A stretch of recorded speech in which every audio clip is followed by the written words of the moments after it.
Thank you, Joseph.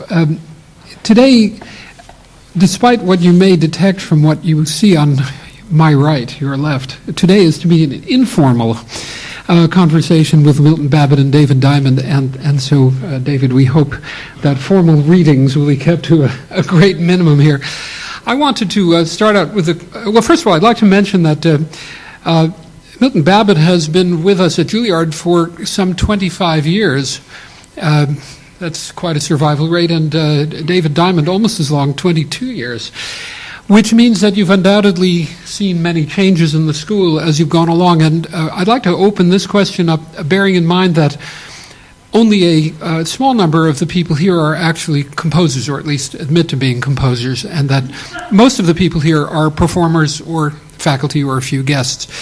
So maybe I could ask you, Milton, if you might start out by telling us a little bit about how you have seen the relationship of composition students and performance students change, if at all, over the years you've been here. Do you think you could go back to what it was like when you first came and then move forward? Well, I could go back to many things before that.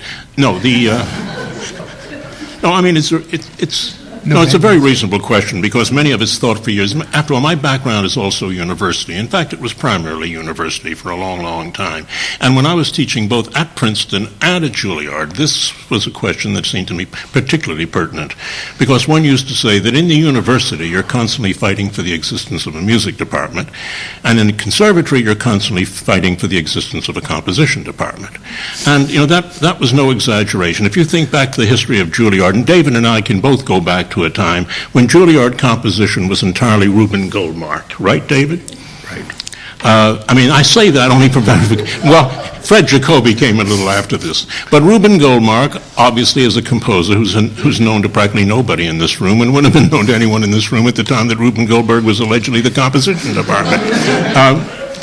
The attitude towards composition at that time at Juilliard, where most of us never traveled, in fact, we didn't travel usually north of 57th Street, because composition simply cut no ice whatsoever. At the Curtis Institute, with which I had relations only through summer visits and through uncles and aunts, all of whom went there and who studied with all the people you've ever heard of at Curtis, they were all pianists.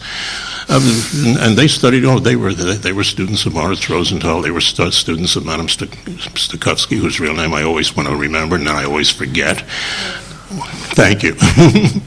And in that case, for example, composition was taught by a man whose name I'm now going to forget, because he wasn't a composer. He wrote a book on counterpoint, he was an Englishman, and it was regarded as of no importance to have a composer. Later they had Sam Barber, but Sam sort of walked in and walked out on rare occasions. The idea of composition in the conservatory and the School of Music was simply not taken very seriously. The relationship between the performer and the composer, either at Curtis or at this school, was minimal, because there was minimal composing going on. By the time I came here, of course, the president of Juilliard was a composer, Peter Menon. He had been preceded by Bill Schumann, and Bill Schumann was, of course, the one who changed all of this back in the late 40s when he hired Vincent Persichetti, my dear colleague and friend. And when he took the position that composition was a focal activity. In fact, something else I can tell you about David, which I trust he hasn't forgotten. He won the first Juilliard competition for publication, didn't you, with your song? Yes, I think I didn't know whether it was the first one. I think it was. I'm not sure. Look, I haven't researched David the way he's apparently researched me. But No, I think you may be wrong, because I was looking. Jane Gottlieb found me a score by Emerson Whithorn, his Second Symphony. I think that that was published. Could be. Emerson Whithorn was a name I think will be very familiar to none of you. It is to us, though. You see, this is what often interests me in these gatherings. It's not a matter, of making jokes about composers. After all, we've had enough jokes made about us. No, the thing rather is that this is always both fascinating historically and disheartening in other respects. Emerson Whithorn was a very, very, very well-known composer in our day and well into our day. But David's Psalm was, I think, published by Juilliard publication at exactly the time that Bill Schumann came in. Is that reasonable, David? I think it is an important point that the idea of publishing music at Juilliard, publishing scores that couldn't be published under any other conditions except the Cascade Press, was being published by Juilliard. So then the result is, of course, that changed the atmosphere. So by the time I was deeply involved with Juilliard, which means by about 1970. I had been here before as a so-called Albert Schweitzer professor. That was a rather funny business where the Schweitzer professorship, or Schweitzer professorship, was divided up among a number of composers who came here and gave individual lectures. But the relationship is exactly what you know it to be now, I must say. In the sense of the relationship between composition departments and performance departments. I think this is something David would like to talk about, and I'm sure I'm not mistaken. But on the other hand, the kind of activity that goes on here from the composers, among the composers, the performance, for example, of composers' works by student performers is something that was absolutely unprecedented. It was not going on to any great extent in the 70s. It began, I suppose it began about that time, when David and I both came here, but not because of us, rather because of other people entering the scene, people who were willing to fight the battle of getting these students to play this music, the music not only of students, but the music of any contemporary composers. It's still a battle, let's be candid about it. And also because we had many dual majors. We had people who were coming in as composer pianists. And I think we're going to have some more next year. So this is also, I think the atmosphere has changed from another point of view too, and that is from the point of view of verbal interchange. There was a time when it was very, very difficult to get, for example, performers to come to the forums. Now it's difficult to get composers to come to the forums. By that I simply mean that they were interested in coming to find out what people had to say about their music, what other composers had to say about their music. And look, I'm going to say this, however self-serving it may seem, though it's not myself who's involved. I mean, we have people like Joel here now, whose activity Let's not get into it. Yes, I insist upon getting into it. Only because, we have others too, forgive me, but you have to realize that focus is a remarkable achievement. And now we have the Juilliard Ensemble, and what we do have now is much more activity between the students perforce of performance and of composition. David, I think you want to talk about this, don't you? Well, before I let you say it, I want to answer Milton by saying that what I think is quite remarkable is that it doesn't seem to me that the students nowadays need their arms twisted to play the works of student composers. In fact, quite the contrary. I found quite a few have said, gee, how can I find a composer who'd write a piece for me? Yeah, and that is true. That's very nice. And it's true from another point of view, too. When I ask a student whether he has performers for a particular work, he'll usually say, yes, he has friends over in the dorm. That's made a great deal of difference. Yes, I think that's true. He has a friend over in the dorm who says he's willing to play it, whether he can or not. That has certainly changed the atmosphere of the school. Right. Well, you know what I mean. For ensemble works, thank you. For ensemble works, it's still not that easy, but that's not the point. It's not easy anywhere. I know Vincent used to say, let them find out how tough it is to get a good performance. Let them go out and fight that battle here. And though he didn't, he was a very sweet man, and though he didn't mean that too cruelly, he did mean that it's experience, and it is an experience. Learning how to put a performance together, learning how to rehearse a performance, whether you're a conductor or not, that's a fundamental part of any composer's equipment. That goes without saying. You're going to say something else, Joel? Well, I'm going to ask David a slightly different question. A few years back, I guess it was about 10 years ago, actually, I was at a meeting at Carnegie Hall, and the subject of these Soviet composers came up, and one of the executives, a very, very bright man, said something which I thought was extremely entertaining, and I wonder if you could comment on this. He said, well, the Russians had all the wrong ideas. They banned all that music, and the result is that everybody wants to listen to it. He said, now, in the United States, people were much smarter. After the Second World War, the rich patrons of New York got together and they thought, now, how can we keep this modern music from getting on the concert programs? And so they had a great idea, and they endowed professorships at all of the universities, and they got all the composers to go to the universities where they could compose whatever they wanted and nobody would listen to it. Do you want to comment on that, David? I'll do it backwards. I had no idea the forum was going to open this way. I had another plan in mind, but we're coming right back to it since universities are mentioned. But to come back to what you asked me, I don't regret very much the neglect of the so-called experimental music that was being ignored in the Soviet Union at that time. I had gone to the Soviet Union several times after the Second World War, and it was horrendous stuff. It seemed to be everything that I, and Milton too, by the way, had heard in the early 30s at either Varese's concerts or the League of Composers, bad imitations of Bartók, bad imitations of 12-note Schoenberg and Webern, and I felt there was no freshness. I felt that Shostakovich, and I had already heard two of the string quartets, and I was fascinated by what he was doing in those quartets. How early was this that you were there? This was 1946, 1948. Mm-hmm. And I felt very strongly that the Fourth Symphony of Shostakovich was a remarkable piece. I disliked the Fifth very much. I did not like the Leningrad Symphony. I did not like any of the symphonies that there was great hoopla about. I thought the most interesting music he wrote was the neglected Shostakovich. But when I spoke to Tikhon Khrennikov, the man was so repulsive to me in his attitude that I simply backed against the wall and said that I was leaving. And he was the secretary of the Composers Union until the breakup of the Soviet Union. Recently. Yeah. He had just been re-elected at the time the Soviet Union broke up. And he made life very miserable for Shostakovich and other composers, including Prokofiev. And he, in every way, he was a reactionary of the first water. The music, as I say, I found abysmal. And please understand me when I say this now about any of the young composers who've come from the former Soviet Union or from Poland. They are behind the times in wanting to write music of the kind that was being considered experimental shortly after the Second World War.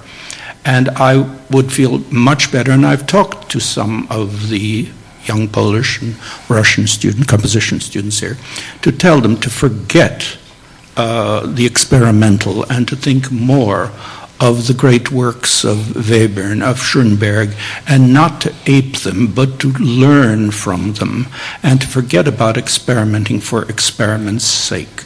But what do you think about his comment and my question was really directed more toward this part of it, that in America the problem of getting rid of experimentalism was taken care of by filing all the composers in university positions? And there's where I'm glad we can come right to where I was hoping we could begin, and that is a chapter that is very unsettling for me.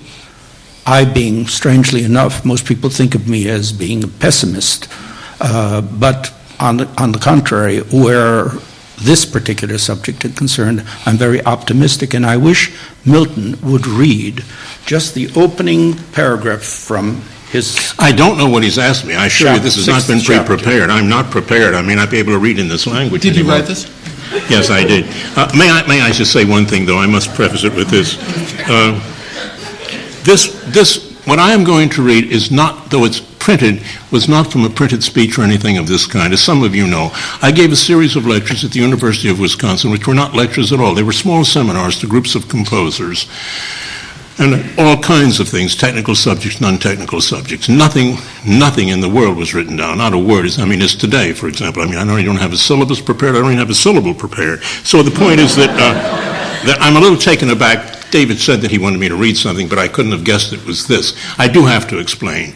When I gave these classes, they were literally classes, there were two young men out there, one composer, one theorist, who then transcribed them and began to put it into book form. Just at the moment when I was supposed to have worked with them, revising, changed the language, checked on things, there are a number of mistakes in here, references to pieces. I was either wrong, gave the wrong opus number off the top of my head, or something went wrong. I became very, very ill. And throughout the summer that this was being prepared for publication, I could do virtually nothing except nothing. And so that this was brought out under those conditions. I'm very grateful to the two young men, and they're very dear friends of mine and colleagues. But this is not anything like a finished form of a book. And here's what he wanted me to write. This is a chapter called The Unlikely Survival of Serious Music. Let me begin by apologetically confessing that I do not and I cannot regard the subject of the survival of serious music as one of those subjects so genteel that it can be reserved just for academic or semi-academic occasions, by providing a subject so lacking in urgency and pertinence that it can be quietly and safely interred once the occasion has run its course. I must say in this regard that as a composer, but perhaps more pertinently as a teacher of and a colleague of younger composers, that I also don't think that I've stated this subject melodramatically. I don't think there's anything melodramatic or exaggerated about bringing up the question of the actual survival of serious music.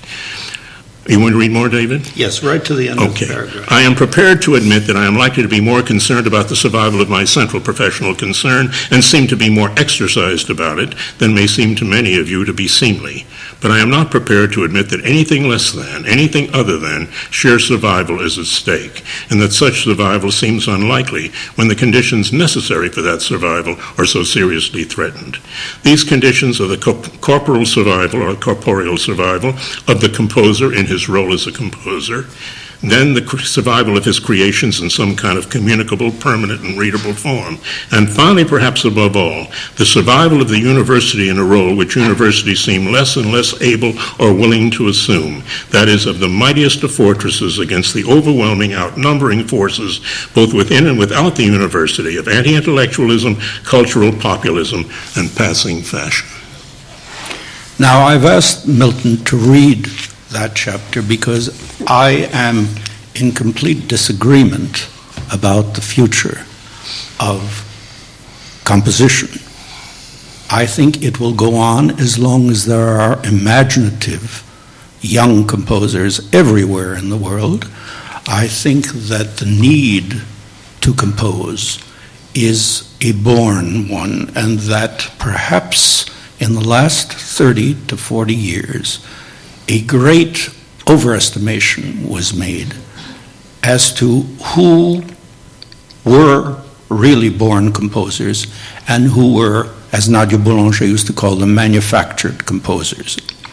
One of the best examples I know of a teacher who spoke the way I'm speaking now was Arnold Schoenberg. When I asked him in 1949 whether I still could come and work on 12-note composition with him, serialism, he looked at me in astonishment. He had heard my Second Symphony over the Boston Symphony broadcast in 1944. He simply looked at me and he said, "Why do you need to? You're a young Bruckner. You don't have to study 12-note composition." We talked a little farther on, and he told me about a certain young composer that wanted absolutely to write only 12-note serial music, and Schoenberg said to him, "You have a beginning B flat here in your set, your row. I'm not interested in the 12 notes. Tell me what made you decide about the last 12th pitch, the C." That was the way he was, and that's the way I feel composers should think. They should be able to explain every note and also be aware that not every note can be explained unless one self-consciously creates a kind of music which can do that. And I have always felt that serialism was that kind of music. Yet, in the hands of a great master like Webern, in a great master like Arnold Schoenberg, and in several of his best disciples, the finest music can be written, even inspired music. We even know what Bartók could do with serial composition in the music for strings, percussion, and celesta, especially that extraordinary first movement. So when Milton talks about the future in the way he does in this particular chapter, I cannot agree, because I think the troubles lie not in the universities alone, or God knows there are plenty. I dislike them intensely because I've been to several of them as visiting professor for a couple of weeks at a time. And why I dislike them is because the teachers in composition there are so inept. It's not that they're completely unknown non-entities, really. They are simply envious people who envy anyone. In the East Coast particularly, they still talk of us as being the ones who run modern music, as they refer to it. They have really no interest in teaching craft. They simply tell them to write a 12-note piece or to write an experimental piece of some kind. Boxes were in when I was around. That's why I drive some of the young composers here a little bit crazy, even if they're not my students. If I see some boxes, I say, why are you using, it's a gimmick, and you know it will not produce a good musical idea. You may get some textural qualities out of it, but is that what music is about? Is it a language, or is it a kind of evocation of certain musical effects? I've always thought of music as being important in the sense of a language. Just as we have a sentence in speaking, we do not understand the sentence if we fracture it and simply speak broken syllables, but we do understand it when we have complete sentences. So having said that, Milton's last words about the universities, I am highly pessimistic about what goes on there in musical composition. I am, on the other hand, up in the air here at Juilliard School, although Milton and I often are in despair about certain bureaucratic things that go on that cut into the students, especially the student composers' time in composing, because they have so much time to give to other subjects and become involved in performances when they should be writing their own music. But that we will discuss a little later. I am full of hope about the future of the younger composers everywhere in the world. I just wish some of the European young men would come to the United States and, if possible, come to Juilliard if they can get in, because they are lost souls in Europe. I've been there very often, and I feel that they are very, very unhappy. There is no future for them there. The orchestras don't play them as they once used to. Well, I think, David, that probably there are certain countries who might dispute that. I think the Scandinavian composers for whom the government issues CDs for promotional devices might dispute whether life is so bad there. But true, we'll take it. True, but they're not the very best composers in Scandinavian countries. Well, I thank you very much for your response. So I must say I feel a little bit like I did about 10 years ago it was, when we had the first Focus Festival, and we had a wonderful forum. You were on that, and Milton and John Cage and Morton Feldman and Vivian Fine. There was a whole bunch of people. It was very exciting. And I remember mentioning to a couple of people the sort of lead-off questions I had in mind, and I said something to John Cage, and he said, well, I don't know if I want to talk about that. So I said, well, John, I'll tell you what. I'll ask that question, and if you don't want to talk about that, talk about whatever you want to talk about. And so I asked the question, and he proceeded, without even a transition, to go ahead and talk about something entirely unrelated, which I thought was very interesting. I would like to... Which made me very angry, by the way. I remember. Though, well, we won't surprise. Before I turn back to Milton, I would like to say that if at any point anybody would like to interject a comment or question, please feel free. We'll have comments and questions at the end, but I knew I could count on you, Ben. You've been speaking about composers as separate from performers, and I think it's been I don't know if you agree with my assessment, but a 20th century phenomenon that composers are not any longer performers as they were in the 19th or 18th century. And I wonder if this has anything to do with the university or conservatory education, and how you feel about the connection between the performer and the composer. For instance, are the things that you're teaching the composers valid to performers or necessary for performers? And in the reverse, are there things that performers are learning that composers should be learning in order to make their pieces more accessible or more played? Are you addressing that to David Diamond? Both. Milton, why don't you start, since you... No, well, you were talking about making them more accessible. I don't know what that means. That always frightens me. Accessible to whom? And that kicks us into a totally different subject, and usually one that ends up with a great deal of unpleasantness. The fact is that I can't imagine what that is. For example, you say what we are teaching the composers. I mean, there's absolutely no generality about what anyone is teaching composers these days. There once was a well-defined curriculum, and how it was taught was really dependent upon the sophistication of the individual teacher. I mean, people have a tendency to forget, that I was going to say that Beethoven studied with at least 5 different composition teachers. But I have an anecdote that I've told before, because I can't construct these anecdotes and still, suggest that they're historical, and this one is. But maybe this will shed a little bit of light, though you may think only peripherally. There was a celebrated physicist, very celebrated physicist, who once directed the Institute for Advanced Study in Princeton. And some of us knew him pretty well, and he knew everything about everything, including us. And I had a colleague who was teaching at that time at Princeton. He didn't after that. I have to say this because I must identify it, because of what I'm going to say, otherwise it becomes a rather lame anecdote. And we were at his house one day, and my colleague, who had more sympathy with this physicist's political views than I did or do, said to him, why can't you have composers at the Institute? And he said, well, we have people at the Institute only who have had to spend a lifetime of work to acquire the craft, the knowledge in their field. And he said, well, don't you think one has to acquire knowledge and craft to be a composer? And immediately said, well, what about Schubert? So I immediately said, I was able to respond very easily by pointing out that Schubert had had 4 years of counterpoint at the Gymnasium with one Salieri, one of my favorite people, by the way, and that when Zechter, the theorist, the very, very advanced theorist of the time, settled in Vienna in 1828, the year that Schubert died, and announced that he was setting up shop and was giving theory lessons, his harmonic theory. One of the first people to sign up was Schubert, and indeed, as we now know, he went and took lessons from Zechter. These now have been found and been published. But when I said that, I said, he signed up to study with this theorist, Schubert, so he wasn't exactly a babe in the woods. And this physicist said to me, wouldn't that have ruined Schubert as a composer?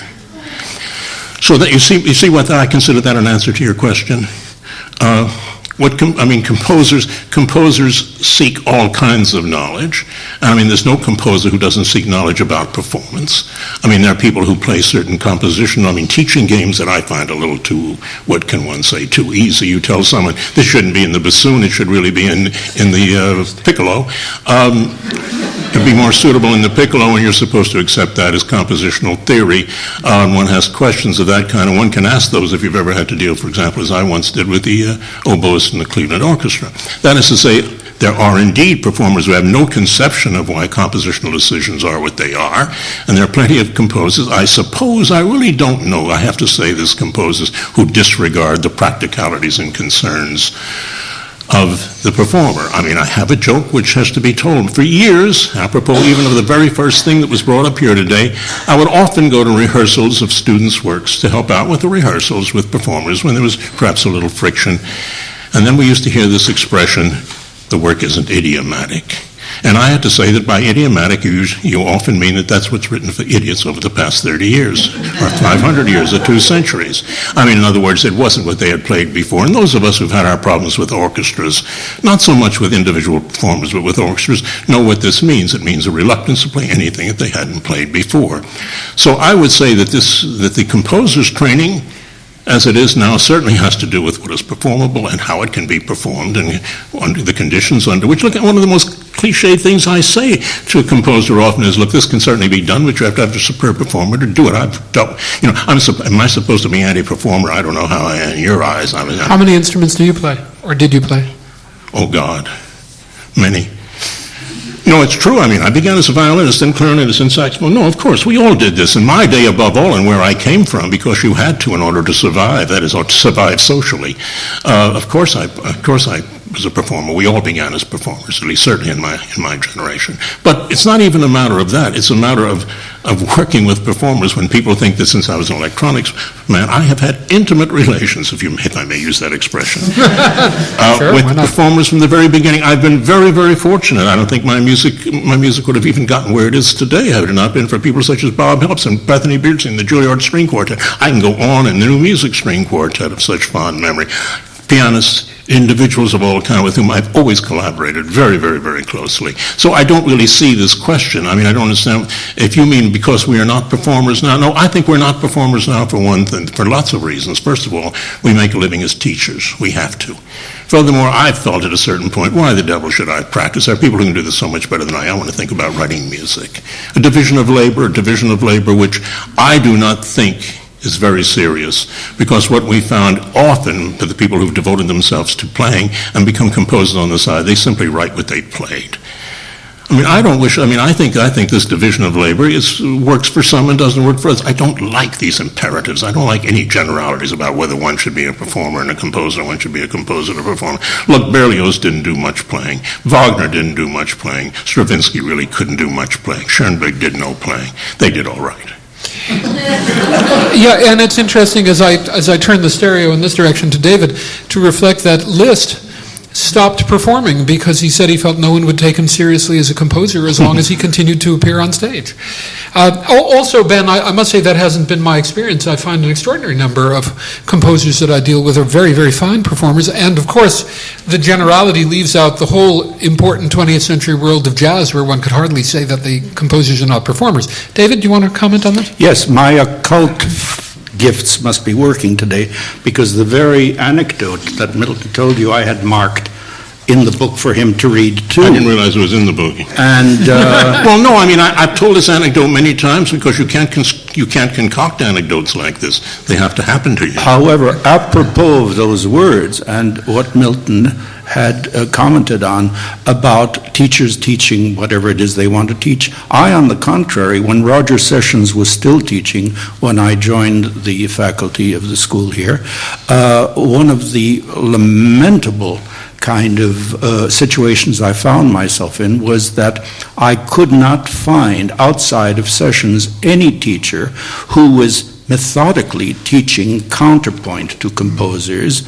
And again, please, anyone here, do not feel offended, because you know that I have over the past decades had not arguments, but I've had discussions with you about what goes on in the L&M department, particularly 20 or something years ago, that the composers were very unhappy who took those courses. They were not getting enough of what they thought they should get in the counterpoint class, in the orchestration class, and so on. So I promised myself that what I promised Peter Menon, and I told Bill Schumann that I disagreed completely with L&M theories. I had read his book, and I thought it wasn't working here at all. It has begun to work here, strangely enough, in the past few years. Thank you, Dr. Polizzi, for doing some of the things that you've done to bring this about. And there are faculty changes going on. But when I teach, when I find a young composer who comes into the bachelor's program, and I find that he tells me that he came from certain university, and no, even the pre-college department here, I hit the ceiling once when I had two students from pre-college here who said that a certain teacher had started him off by writing in the 12-note technique, that he didn't want to teach harmony. He said, I have to get them started in composing. They can take this a little later on, but right now I've got to get them moving. And I said, oh, no, they'll never move unless you give them the rules.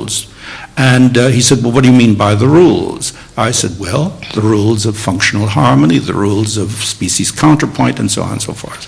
Well, he didn't like that at all. When I teach, and I find that I have a first-year student who never got counterpoint, species counterpoint, we start right there. When I have a student who doesn't know how to construct a melodic line, we start right there.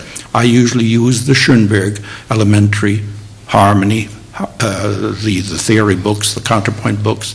Melodic construction is very important to me. If a young composer cannot create a good melody, good in the sense of construction, shape, what we learn when we master counterpoint, getting into florid counterpoint, of course, and finally fugue. When they cannot construct a melody, I give them a very hard time indeed. Either I get rid of them, and they've been sometimes happy with the other teachers because the other teachers aren't as demanding, or they work in the serial techniques. And that's fine by me if they have a good teacher in the serial techniques. But I insist on teaching the way Roger Sessions taught me, the way Nadia Boulanger taught me, and this is the way I feel happiest and most fulfilled. I cannot just say, write any piece you want. I once got rid of a composer who was here for many, many years. He got his master's degree eventually, but I wouldn't let him graduate because he had never written an orchestral piece in his life. And I did not feel that in the master's program you could get out of the Juilliard School without writing one orchestral piece. And I made life miserable for him because he made life miserable for me. And so that's the way it went. But finally he wrote that piece. It sounded like hell. And I got rid of a young composer just last semester for the same reason. She simply would not buckle down and get to writing her orchestral work. She knew nothing about orchestration and admitted it. But her arrogance was beyond anything I could deal with. And she had a full tutti, the entire brass section going, the whole thing screaming out loud. And then she had one little flute, and it was in the middle register going. I said, "You'll never hear that, you know. Never." She said, "Well, it doesn't matter to me. I just want a wash of color there." I said, "But it won't be heard as a wash of color. It's going to be eaten up by the rest of the art." Well, We have a respondent on the left here. No, I wasn't going to respond to that. You probably wouldn't hear the flute. No, I wasn't going to respond to that, but I was simply going to respond to say that I just don't want there to be any misunderstanding about this. I have had very, very, very few students who write 12-tone music. Milton, I did not mean in I any know way. you didn't, David. This is not a moment for confrontation, please. I know you didn't, but I was going to add to that. I was going to say this. The question of how students come to a particular mode of composition has to do with the music they've heard. I mean, so much of what we are is what we were. And I mean, in 1937, when I heard the Schoenberg Fourth Quartet, this was the piece that did it for me. I'm sure the Schoenberg Fourth Quartet isn't doing it for anybody now because either taken for granted or not known at all. This is the kind of thing that's bound to happen for one when you hear a piece of music and you think that somehow something in it already has the potentiality for extreme personal extension. That's the moment at which you decide, again, what kind of a composer you are and how you're going to go. And if you happen to change your mind, I take this because of something at least equally profound that happens to you in the course of events. The only reason I responded to this is because there's so much misapprehension, so much misunderstanding regarding that so-called 12-tone serialism. After all, we share a friend whom people might find much more, what can I say, justifiably a friend of David's and a friend of mine who writes for Commentary magazine. But he is a friend of mine, nevertheless. And the whole thing begins again. I'm sorry, David, I'm going to have to now tell my anecdotes. But back about 1934, when I first came to New York, that's when David and we met a year later. 34, Schoenberg had just come here, and everybody was talking about Schoenberg. The name was known, the music was totally unknown. One piece of his had been published in this country, the Opus 33B, a new music magazine, and dear old Schoenberg said at that time when someone asked him to write in that magazine, as everyone did, about his method of composition, he said, "My methods are too well known for me to have to write about them." Oh boy, was he wrong. Is he still wrong?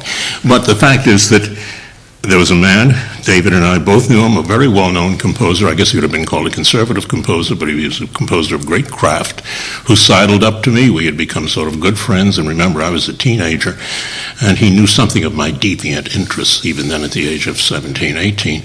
And he said, I'm kind of interested in this 12-tone stuff, but, I try, and the first 8 or 9 notes I do all right, but then I don't know what to do with the next 3 or 4. My temptation was to say, stick them in the contrabass and nobody will notice them. But the fundamental misunderstanding there was so great. I'm sorry I have to elaborate this a little.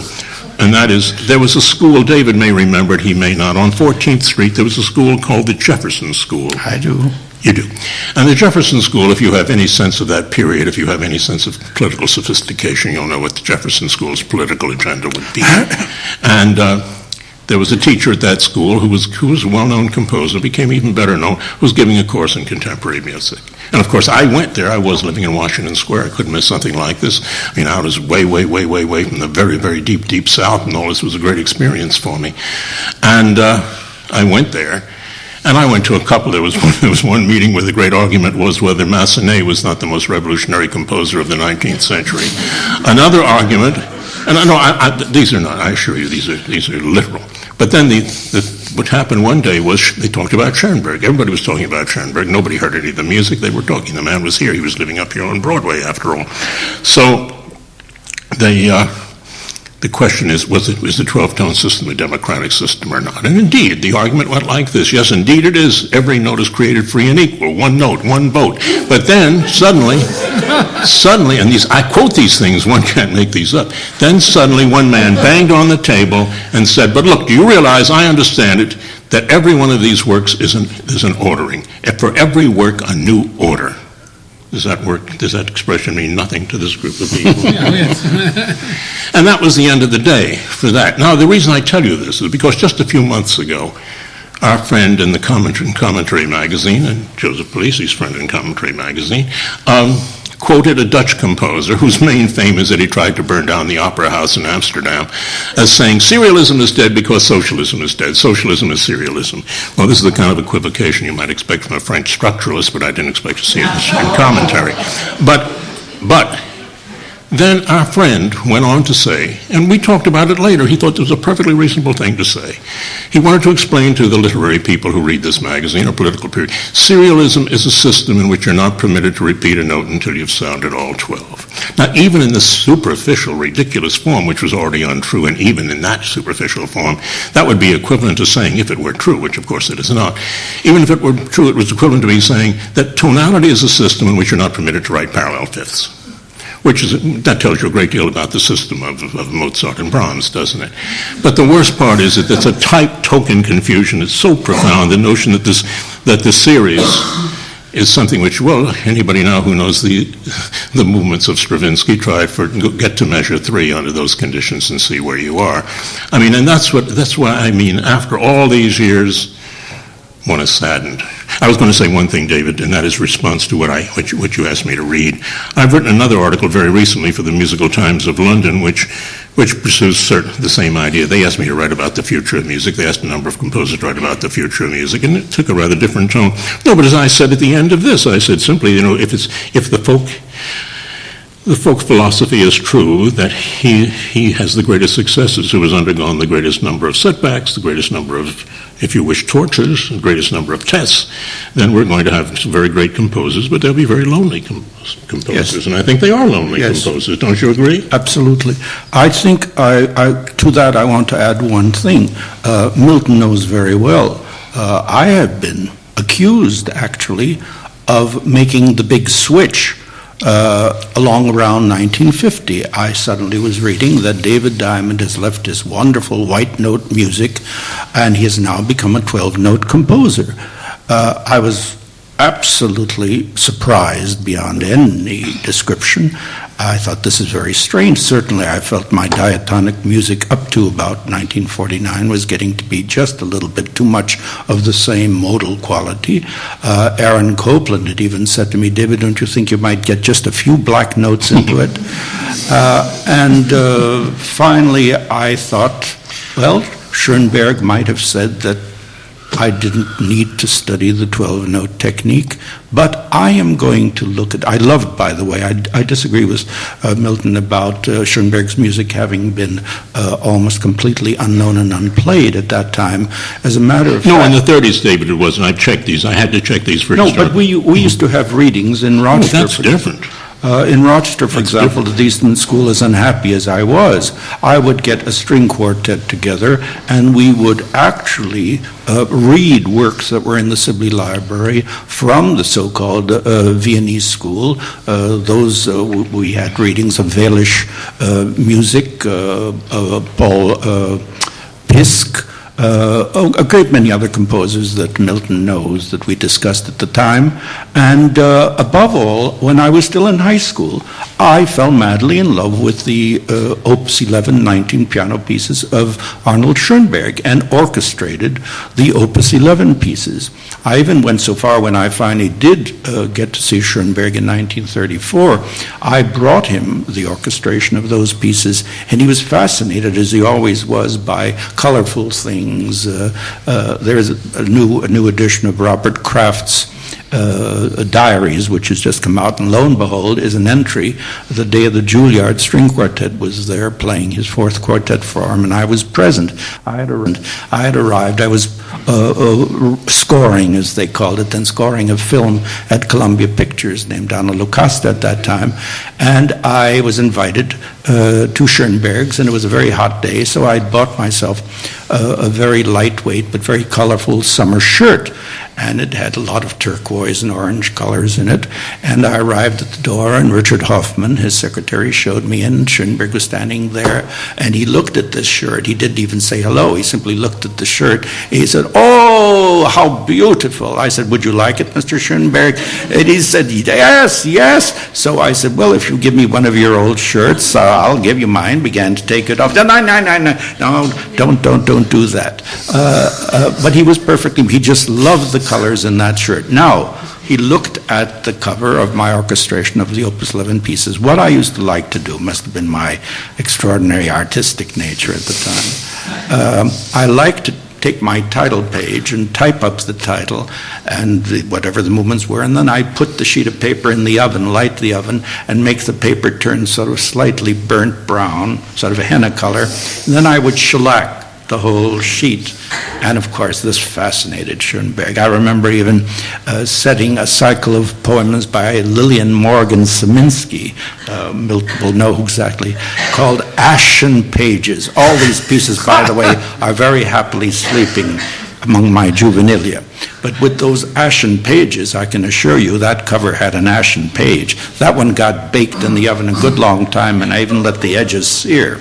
But I tell you all this because there was something in me that was just a little bit adventuresome, which helped me get through my being what otherwise would have been a very, very badly reactionary Howard Hanson V if I had stayed on at the Eastman School of Music.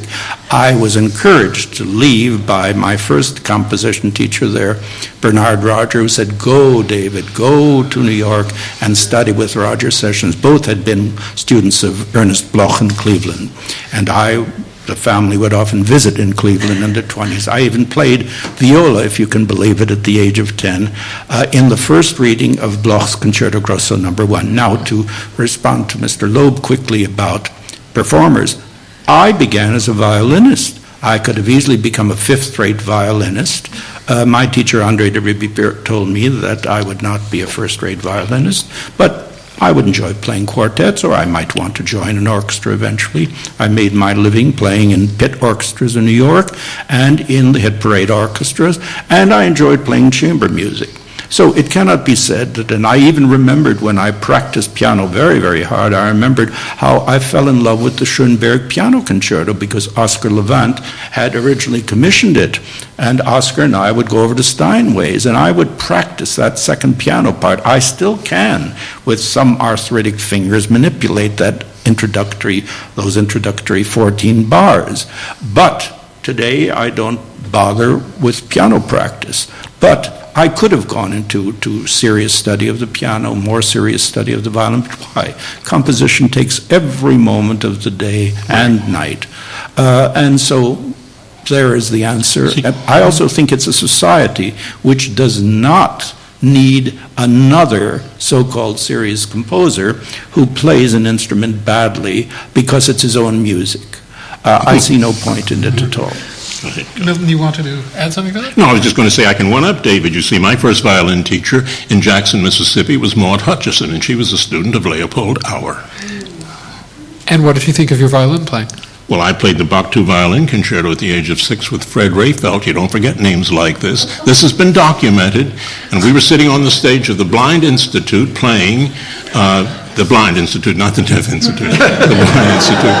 And we were playing, and because And we were the two violinists, and of course she was playing the piano. There was no orchestra. And I wanted to make it clear that I was not using the music, so I stood as far away from him as I possibly could because he was using the music. There, David. Now, I would like to just add one more thing about teaching, the teaching of composition. And I wanted to add that on to what I'm saying about what I demand of my students, what I insist they study when they study with me. Here are some of the things I had written down in notebooks and little sketchbooks, and I wrote them down today because I wanted to bring them up. Responsibility and understanding is very important in teaching. Integrity of intention and purpose is a necessity, absolutely. Then, the most important for me, craft and communication. By communication, I mean the ability to write a kind of music which, even though complex perhaps, still communicates because of the high order of the intellectual aspects of the music. This is one reason I admire so much of Schoenberg and Webern. It is difficult music, But when I listen to Opus 21 of Webern, I'm deeply moved, particularly by the second movement. The other is what Schoenberg names one of his essays, Heart and Mind, feeling and thought, in other words, the organization through feeling and thought of formal structural concepts.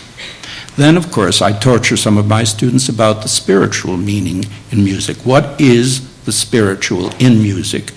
It's very easy when you can discuss Bach with a student, particularly the cantatas of the St. Matthew Passion. What is tenderness in music? That is something that I rarely hear discussed. Milton and I have often talked about those qualities in French music. What is the tragic in music? The best example I've known to this very day is the last movement of the Sixth Symphony of Tchaikovsky, as far as the tragic in music goes, and that is not program meaning at all. So when I bring these things up, I foresee a future in which these things are going to be very, very essential to any serious, searching, young compositional mind. Of course, there are other things to be aware of, the kind of music which goes on in one's time. Today we are told, and I was hoping Milton would speak about the overemphasis on the pop culture. That is going to disappear in time. It's hanging on a little long. We don't get coverage anymore in Time magazine when our new works are done. Now and then an Elliott Carter work will be covered. Newsweek doesn't do it anymore, although Time magazine has Michael Walsh, who has jumped on the pop culture wagon. So we don't get covered by the press. What matters? It doesn't matter at all. What matters is we keep composing, that the young composer keep faith in himself. And when they come to me and say, but who's going to play our music? What orchestra? Joel Sachs is doing what he can for performances of their works. We here are doing everything we can to have the works read in composers' readings. The problem, if I may say so here, is sometimes the performer cops out on the young composer, as was done to one of my students in the last concert. Well, I didn't want to run to Dr. Polizzi, as I often do, complaining, but I have spoken to Dean Clapp, and I hope he will look into this group that had the parts in time, but just said, oh, it's just too complicated, oh, it's too hard. Not hard quartet at all. They just weren't interested, and this is what bothers me about a great Well, deal. I think the proportion of that happening is very small. It's been reduced considerably. It certainly has. Now, I am very tempted to get Milton going on his oration on the quality of bagels today, but instead, I would like to observe that I'm sure many of you, I certainly am doing this, are thinking, well, these guys have been around a long time, and they sure have known an awful lot of people. And so I would just like to ask if each of you could say a little thing, something or other about the person you thought was the most remarkable musician you ever knew. Well, I think this had better be a collaborative enterprise. No, I mean the two of us here. No, because, after all, we both studied with Roger Sessions. He played a very, after all, a central role in both of our lives. Would you call Roger a remarkable musician, David? Not by usual standards. Roger was not a facile musician. Roger couldn't pick up a complicated score and sight read it the way Vincent Persichetti could. He was no conductor. He tried to conduct at the old Juilliard school and had to be replaced. He didn't simply have the physical capacities for that. But Roger was a remarkable musician from my point of view, in any number of ways. His insights, even though, by the way, I don't want to get into this. I was just going to say, even though, by the way, we disagreed on many, many issues, which was what made it even more stimulating. I studied with Roger for years. David studied with him for years. And I'm sure we had very different experiences with him because we brought him very different kind of music. But Roger never looked at my compositions. That's my secret. Excuse me, before you start, can I just ask you to elaborate on that? He never looked at your composition? No, we had an agreement. Well, see, I didn't want to get into this, but I guess I've gotten myself into it, so I can't. When I went to Roger at the age of 19, how old were you when you started studying? About the same age, weren't you, David? About 19. 19. Yeah. When I went to study with him, I had just gotten out of college. I'd been through all the stuff that people went through, all all the usual. It wasn't really, academic rigor in those days. It was old-fashioned musical training, and I do mean old-fashioned. We did a lot of things that nobody understood why we did, and they'd say it was for good discipline, and you'd ask good discipline for what, and they could never answer that question. And I mean, this was not trivial because it wasn't musical in the sense that anyone could do this stuff without hearing anything. I mean, you realize these exercises without parallel fifths. You know what I'm talking about. So when I went to Roger, I went there the first day with him. I'd been sent there by this wonderful woman named Marion Bauer who said I should go to study with him after I got out of college. And I brought him a pile of, like David, I'd written a lot of music. And went there with a string quartet, a lot of it. I had a piece that I'd just begun called Generatrix, which was influenced by whom? Generatrix? Oh, come on, help me out. Perez, of course. Perez was living right down the street on Sullivan Street, and I'd met him once and gotten to know him much better, so I was imitating. It was a combination of Perez, Schoenberg. It was a fusion or a confusion of the two. And and I brought him this, and Roger looked at it very quickly and said, well, this is an orchestration exercise, isn't it? And I did admit, I just sat there. And he looked through this music, and then he looked up at me, and I hope you won't misunderstand this. He looked up at me and he said, well, what do you want to study now? You've been through all these things. And all that. I said, well, I'm going to start from scratch. He asked me what I meant, and David will understand perfectly well. I said, I absolutely want to begin from the beginning. So we went over to his piano in this attic on the west side in the West 60s, where David and I first met. And he took me over to the piano where he had an issue of Tone Villa on the piano, a Schenker analysis of the Opus 2, number 1 of Beethoven, and he asked me what I thought, and we began to talk about it. Now, I had some acquaintance with Schenker through an article by Israel Sitkowitz, of all people, and we began looking at this together, and a lot of the time we spent was looking at music, writing from these models, and I began species counterpoint from scratch, right on through to all the things that David has talked about, all the species, right on through hundreds and thousands of fugues, imitation Mozart movements, all of this.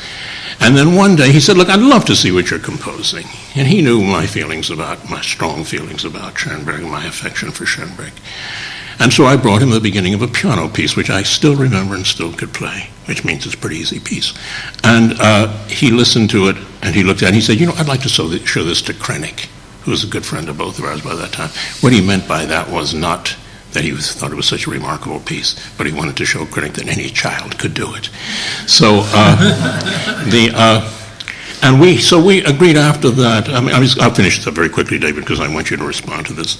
In any case, so at that we understood. I talked about what I was doing. We talked about his music. We looked at his violin concerto, which he was completing at that time. But basically, what I did was anything but my own music. There came a moment after I had joined him at Princeton when I realized that I was creating a certain embarrassment, not so much for him as the chairman of the department. I want to tell this story really for David's benefit. I don't know whether he knows it or not. And I decided I'd better make life a little easier for everybody by showing that I could write other kinds of music. My string trio, which was very Schoenbergian, had been played and obviously embarrassed some people in Princeton. So I wrote a piece which was simply movements from the Mass. It was called Music for the Mass, which has since been quoted as being music for the masses to demonstrate what my political tendencies were. No, I'm serious. There's a book that says that, and I've had to respond to that in print. Music for the Mass was simply settings of the ordinary of the Mass, which may make it proletarian. And so I sent this was Hindemithia and Reger. I was a great fan and still am of Reger. This was very Reger Hindemith. And I sent this off, and I won a Burns Prize. And I got a personal note when I won it, saying, I'm so happy to see that young composers are still writing music like this. Signed, Daniel Gregory Mason. The villain of all villains. Well, David, who's the most remarkable composer you've known other than Milton Babbitt? Without any doubt, it's a toss-up between Bela Bartók and Arnold Schoenberg. I have a hard time choosing. Bartók fascinated me more as a man. He was more mysterious.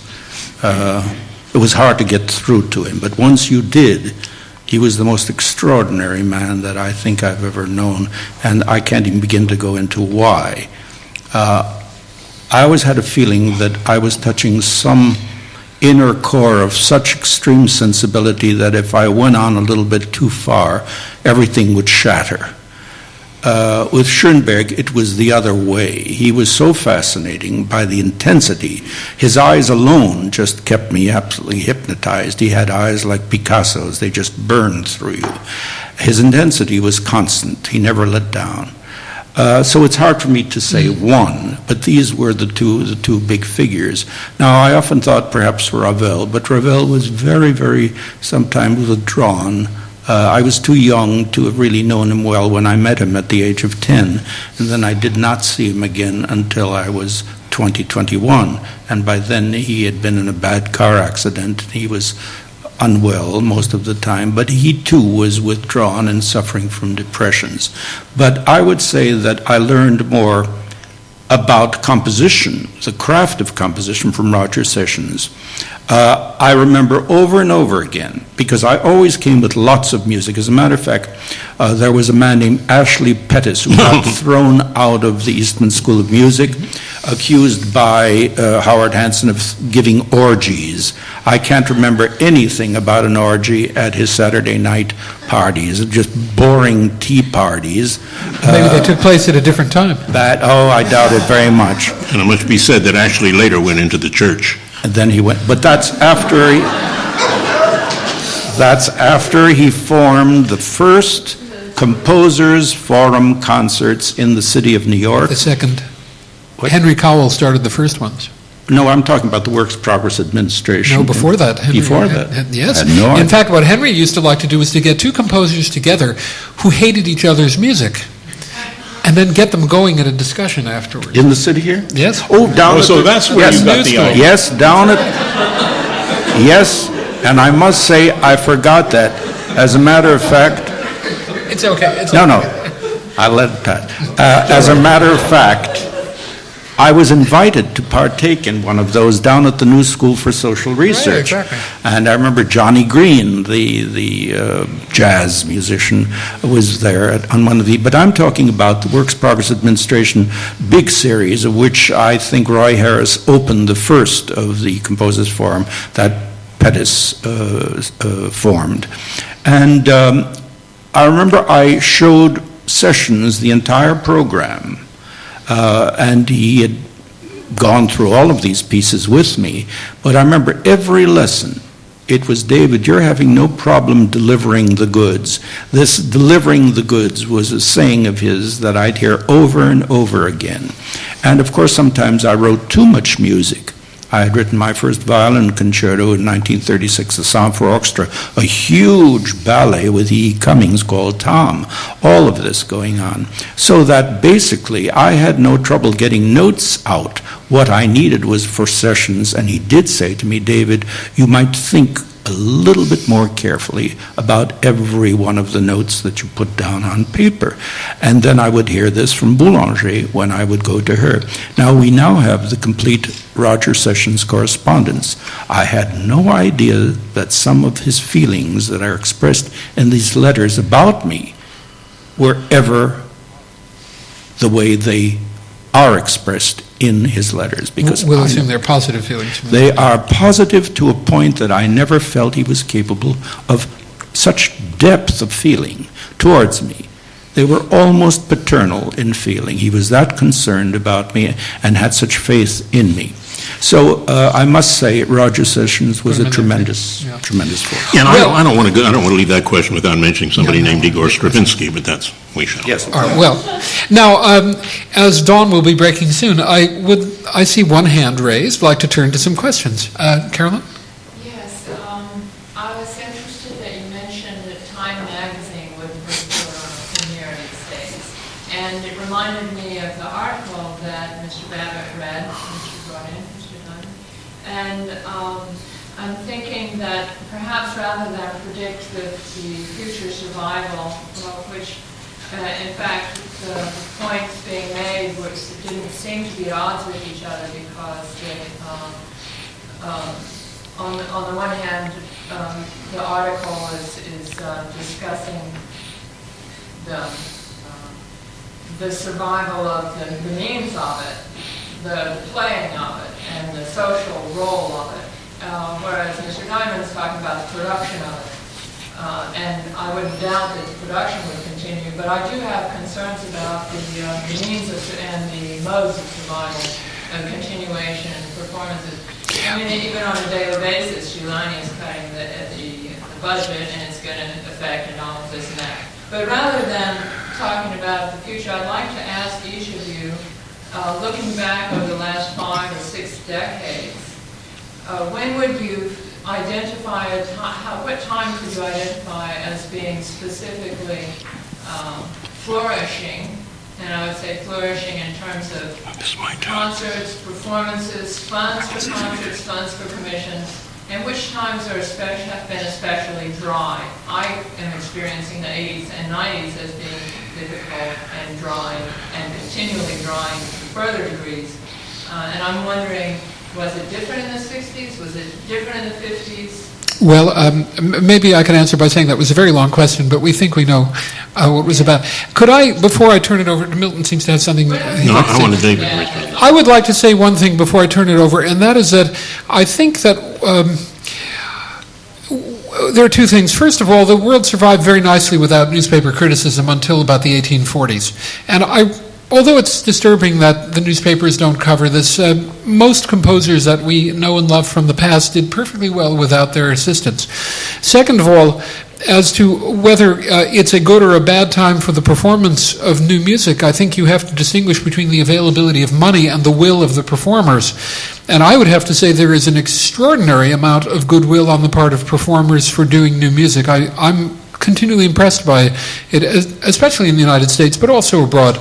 There seems to be a real desire on the part of performers to get away from a stale repertory and to refresh it by new music. The fact that there's no money around is a logistical problem, but I would rather, as a performer, I would rather be living in an environment where people really, or rather as a composer, I would rather be living in an environment where the performers really want to play the music, even though there isn't that much money, than one in which there's plenty of money, but you have to twist arms to get people to do it. Milton. I think there's fantastic enthusiasm now. First of all, every time I turn around, there's another new music group being formed by recent Juilliard graduates alone. I think it's truly amazing how much interest there is. And, you know, the job shortage in universities in the 1980s resulted in many really excellent musicians ending up at very peculiar places that you've never even heard of, where no airline goes.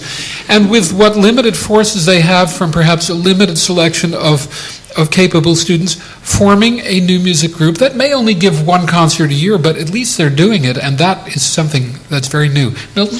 No, I was going to say the one phenomenon that I think one does have to say, and this may really mark me as an old fogey, and I don't know whether David agrees or not, and that is the lack of many young composers in other young composers' music. And that is, one goes to a concert of young composers and finds a few friends of the composers there, some of whom leave as soon as their friend's piece has been played. The lack of interest in, if you wish, contemporary repertory. I'll simply tell you this, that when Marty Boykin came down from Brandeis to teach at Columbia a couple of years ago and up at Miller Theater, there was a performance by one of our best string quartets of what had to be called classics of contemporary music, and he looked around and said, look, there's nobody here. There's not a single Columbia graduate student here. There's not a single member of the Columbia faculty either. I think there is a tendency for young composers to say, I'm sorry, I don't have time to go to the concert because I'm home writing my own music. That, I think, is a new phenomenon. But on the other hand, when David and I were young composers, there were very few young composers. That's it. That's the answer that I had for you, Carolyn. We're overwhelmed with a great many composers. That's why I brought up the two different kinds of composers that Nadia Boulanger distinguished, because she had so many hundreds of composers coming from all over the world to work with her, and she would say to me over and over again, that's a born composer, that's a manufactured composer. That composer will get nowhere. This composer will. And she meant the ones that she called the born composer. I can tell them immediately. We have so many young composers today. Some of them have a flame. There's a young man here today who is sitting right over there who still is writing reams of music. Mark McGurty, he was a student at school here. He wrote so much, he reminded me of myself, and he had a chance to hear some of it read, and for a while he heard it, I believe it was in Caracas that you were there. And what happens today is that I agree with Milton.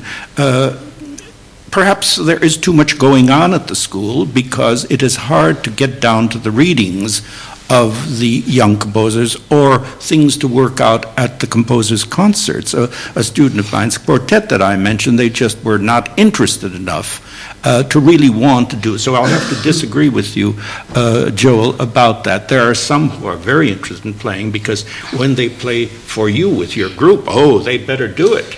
But if they have to do it on their own and they're paid to do it, they're very bad girls and boys, and they should be spanked. I think even David would admit, if pressed, that he hasn't had this experience that many times. That the general experience is really quite different from that. Other questions? Yes. I'd like to agree in terms of performing as a composer, it's so much of an interest. But it seems when we talk about division of labor, in a place like this where we're so interested, and it happens like that in the commodity, that you just have a special violinist who practice forever. Brahms' concerto he has to do to get it absolutely right because he's competing in those terms with friends who are also equally incredibly talented and brilliant, but it has to have that edge to do so. And I have known, and my friends, most of my friends are string players, of doing so, and who would really practice rhythm because they would keep doing their intonation. And so the question always comes on what do they prioritize? There never is enough time. And they used to say in the olden days, I used to play the violin and I played in this orchestra, but at the same time I would do conducting things here, and I read some Heidegger, I don't know, but now we are all focused on commodity and being really good, and which is of course wonderful, but it does have a very strong effect of the composers and performers, I think, and I don't know how you would feel about that.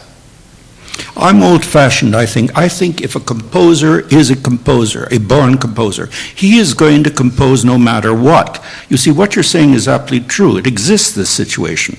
But I feel there is a deeper force at work in the born composer. He's going to compose no matter what. And it's that no matter what that matters to me. It's that composer who I think in the long run is going to end up meaning something to the future. Yes, it's interesting that Webern, whom one thinks of as this kind of a rarefied person, in the 1920s and early 30s was concerned more than anything about his conducting career. Yes. And that didn't mean his conducting of contemporary music either. It meant his, was he going to have a chance to do a Mahler symphony, which was contemporary music, I must admit? Was he going to get a chance to do, a Beethoven symphony? And it was a very great concern. I'd like to observe that I have run into an awful lot of closet composers among the performers at Juilliard. Yeah, I too. An awful lot of people who will reveal in an unguarded moment that they write music, but, they're not quite sure that they feel it's that interesting they want to talk about it, but they do it, and that's really important.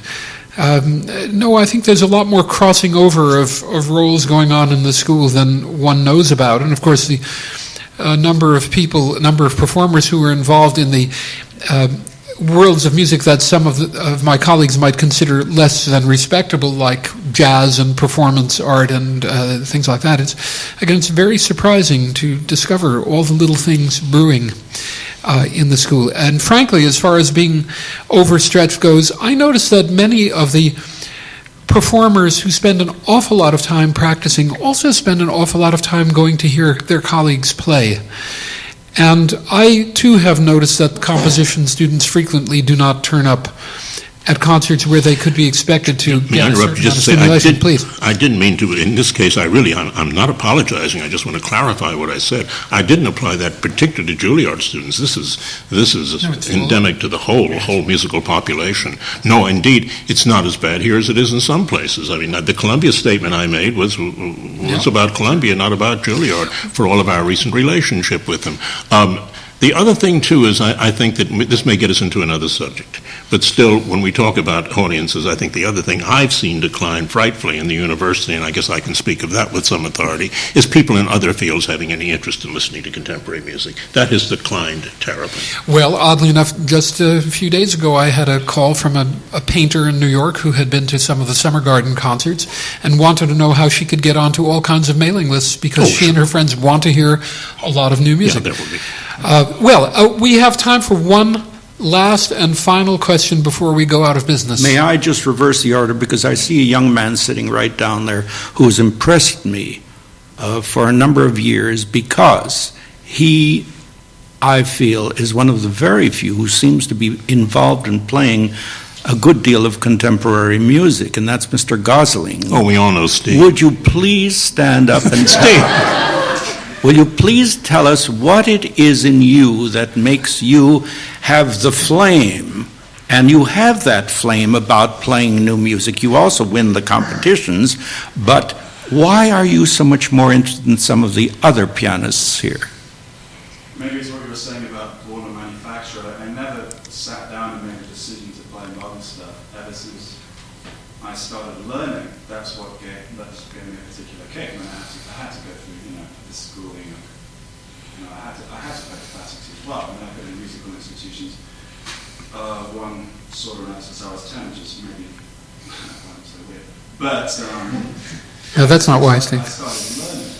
And the associated board gives you these piano exams, you do grades 1 through 8, and you get it. And across the board overview, you have, typically, a Baroque piece and a classical piece, or a romantic piece and a modern piece. And it was always the modern piece that gave me the biggest kick. So it was always just a gut feeling. And for me, it's just something I can make sense of. But that's what makes the most sense to me. For someone else, what makes sense to them is playing, Schubert, Reverend, that's fine too. But not so fine when it takes all the time. You see, it's like I keep tabulation of all the programs by pianists at school. I've been doing this for 2 decades now. I have not yet covered the 32 Beethoven piano sonatas. I get down to about 13 so far. You see, so I'm a little bit confused about that. There are other great piano works that are neglected. I just don't understand how programs are made by the pianists. The violinists are the worst. I've talked to Miss DeLay. She says, David, that's up to you. In your classes, you must assign them these works. I do, but they don't go through with learning the pieces. I can't tell you the number of students, violinists that I've had who said, yes, I will learn the 7th Sonata by Reger. I will have it on my next recital. Never. The only violinist that I've succeeded here at Juilliard was Robert McDuffie.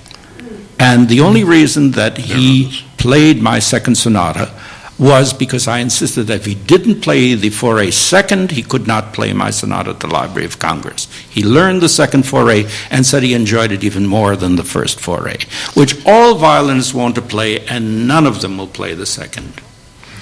Last Fauré. I think we're going to have to wrap up at this point. So I would personally like to thank, I'm sure on behalf of everybody here, David Diamond and Milton Babbitt for freely releasing a tremendous amount of energy into this room this afternoon. In case you don't know them, they're very chatty, sociable people, so if you see them in the hall and have any follow-up questions you'd like to ask, I can assure you that you should not do it when you don't have too much time. And when is the next forum? And what, you were raising a finger? There is a reception. Where is that? In the boardroom? No, in the president's. In the president's office. There is. But the reception is now. Thank you very much. Thank you, Milton. Thank you, David. Thank you very much. Thank you. We did it. We did it. Thank you.